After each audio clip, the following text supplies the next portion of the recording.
As of yesterday, a total of 3,475 civilians have so far been rescued by troops during the operation under review. They have been profiled and handed over to IDP camps nearest to them, while some of the suspects are with us undergoing further interrogation. You also recall that on the 4th of January this year, one Salome Pogu, one of the Chibok girls abducted from Government Girls Secondary School Chibok and held hostage by Boko Haram since 2014, was rescued by troops. She also escaped in the company of another young girl, Jamila Adams, and her child. They were immediately given medical attention after profiling them and later handed over to the Borno State government for further processing and administration. During the second phase of Operation Deep Punch 2, another set of 84 abductees were rescued by troops from one of the BH camps, as you can see from the screen. Among these rescued abductees is the wife of Abu Yashir. Abu Yashir is the personal physician to Abubakar Shekau. The wife is with us. She's providing some intelligence which we are working with. In the northern fringes of Borno State alone, over 700 abductees comprising of fishermen and farmers were rescued in the ongoing operation in the general area of the Lake Chad, as you can see from the screen. Now, a word on surrendered Boko Haram terrorists.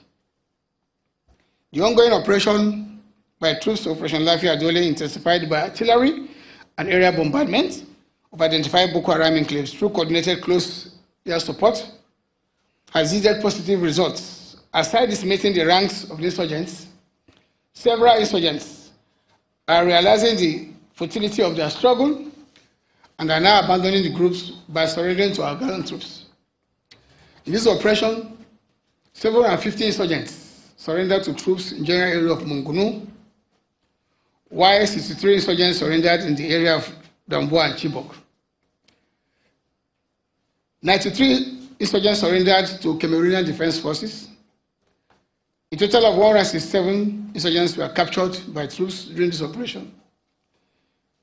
The intensity of the operation also resulted in the surrender of about 250 insurgents to the Nigerian Defense Force. The details are shown on the screen.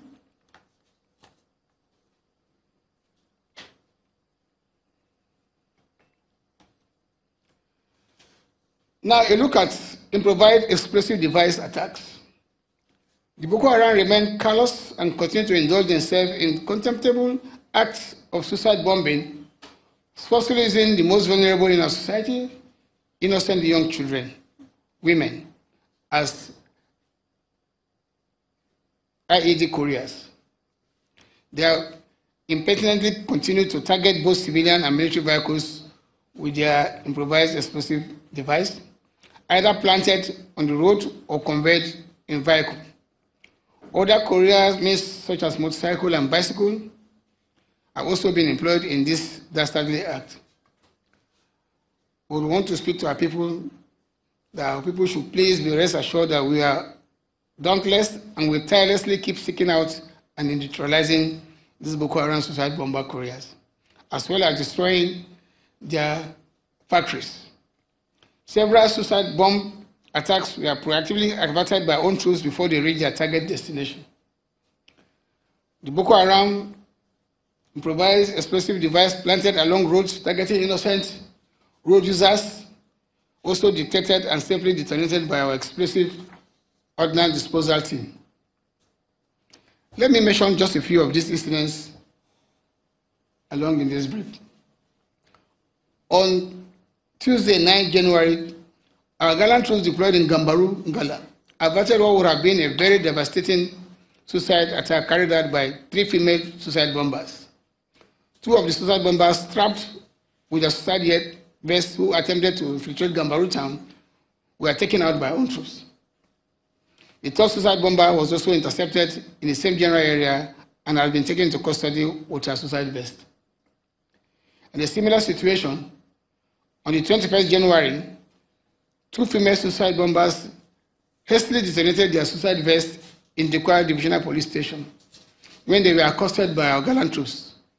Only the 2 suicide bombers died in the incident. On 31st January 2018, this year, a 2 suicide bomb attack was cold-heartedly carried out on Dole IDP camp, leading to the death of 4 persons, unfortunately, and 20 others injured. Another suicide bomb attempt on Madarari in Kondogatan was successfully foiled by our gallant troops, and the suicide bombers was demobilized before she could gain access into the IDP camps.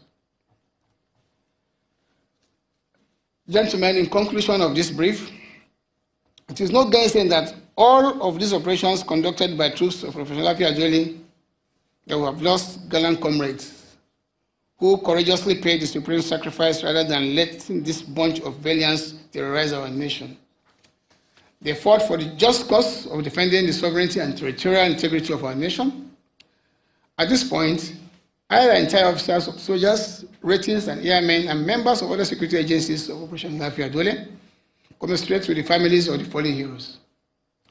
We assure you that as their blessed memories eternally rest with us, we are more resolute and decided to bring terrorism and insurgency to an end in this Northeast by the grace of Almighty God. I must also extend my sympathy to all those who have lost a relation, friend, or associate who have been affected in one way or the other by the dastardly and callous act of suicide bombing by the terrorists. I urge you not to give up, not be intimidated. We must together fight the righteous battle of destroying this evil called Boko Haram. While I appreciate members of the general public for their untiring support to our troops in the ongoing counter-terrorism and counter-insurgency war in the Northeast, I implore you to continue to support the troops. These troops are your troops. They are the Nigerian troops. They are our brothers, our sons, our husbands. By being vigilant in your homes, neighborhood, and communities, we all have a role to play to identify strange persons or activities and promptly alert the security agencies. Be assured that whatever information you pass to us will be treated discreetly. Together, we stand. Together, we must defeat our common adversary. Let me also appreciate the Chief of Defense Staff, our very gallant service chiefs, for the total support and commitment that they've shown to Operation Lafiya Dole. Wherever you're seated in your office or wherever you are right now, sir, we say thank you very much. On behalf of my troops, I once again thank all of you for your rapt attention. Thank you. We will now take some few minutes and then question and answers. If there are clarification you want, you let me know. If there are other places you want me to shed light, you are free to do that.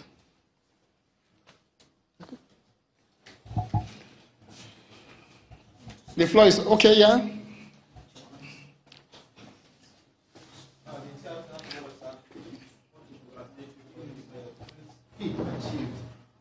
Tremendous. We want to know your name and your organization. Yeah, my name is Abdul Karim Haruna. I work for Premium Times. Sam, as I said earlier, congratulations for this wonderful achievement. We're going to continue to help you and troops. So, as early this year, we've seen the sad news about one of the Air Force helicopters that fell down or crashed somewhere during the operation. So, and we understand that there is an investigation panel that was sent to investigate the cause of the crash. Sir, what really caused the helicopter to crash, sir? Well, thank God the Air Task Force Commander is here. I will invite him as a specialist. I will invite him to comment on that. Thereafter, I will proceed with other questions. AVM Lugo, could you please come forward and make clarification on this?